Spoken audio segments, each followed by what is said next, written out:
प्रमाणे उद्धव ठाकरेजी नागपूरला येऊन हनुमान चालीसाचं पठण करणार आहे, राम मंदिरामध्ये जाणार आहे। ज्या ठिकाणी मुख्यमंत्री असताना 2.5 वर्ष ते मंत्रालयामध्ये गेलेले, विदर्भामध्ये शेतकऱ्याच्या बांधावर जाऊन शेतकऱ्याचे आसू पुसून म्हटलं होतं। शेतकऱ्याचा बांध वाहून गेला, शेती वाहून गेली, शेतकरी वाहून गेला, पण 2.5 वर्ष मुख्यमंत्र्यांचा विदर्भामध्ये पत्ता नव्हता। आणि त्या ठिकाणी हनुमान चालीसा वाचतो म्हणून या संकटातून बाहेर निघण्यासाठी आम्ही वारंवार त्यांना वेळ मागितली।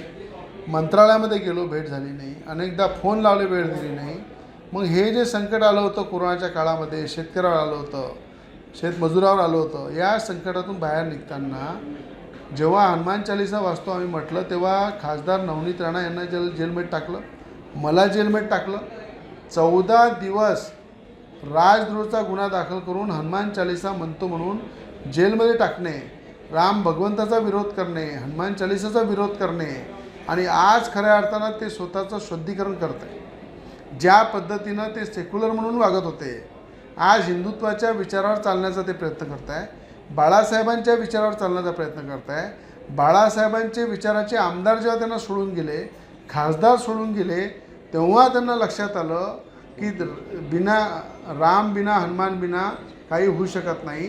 म्हणून आज त्यांना जे त्यांचं शुद्धीकरण होत आहे, शुद्धीकरण होण्याचा त्यांचा जो प्रयत्न चालू आहे, नागपूरला ते येत आहेत। त्यांना माझं आव्हान आहे की संघ कार्यालयामध्ये हेगडावारजींच्या मूर्तीजवळ जाऊन त्या ठिकाणी त्यांना नतमस्तक त्यांनी झालं पाहिजे, त्यांच्या पायाची धूळ मस्तकाला लावली पाहिजे, तर खऱ्या अर्थानं खरं शुद्धीकरण हे उद्धव ठाकरेंचं होईल।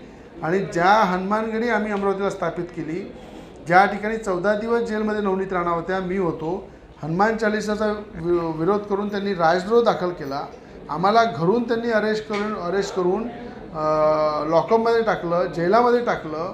तेव्हा आम्ही संकल्प केला होता 151 फुटाची मूर्ती अमरावती हनुमानगडीला स्थापित करून त्या ठिकाणी उद्धव ठाकरे कधी अमरावतीला हेलिकॉप्टरने आले, त्यांना दुरून दिसलं पाहिजे की ही हनुमानजीची मूर्ती आहे, जे हनुमान चालीसाला आपण विरोध केला आणि ही नवनीत राणा रवी राणांनी स्थापित केली।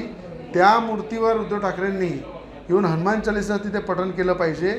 आम्ही दोघंही, नवनीत राणा आणि मी, त्यांचं स्वागत करू, सन्मान करू, आणि हनुमानगडीला जर ते आले तर त्यांच्यासोबत हनुमान चालीसासुद्धा वाचन करू, तर खरं उद्धव ठाकरेचं शुद्धीकरण होईल, अन्यथा शुद्धीकरण होणार नाही।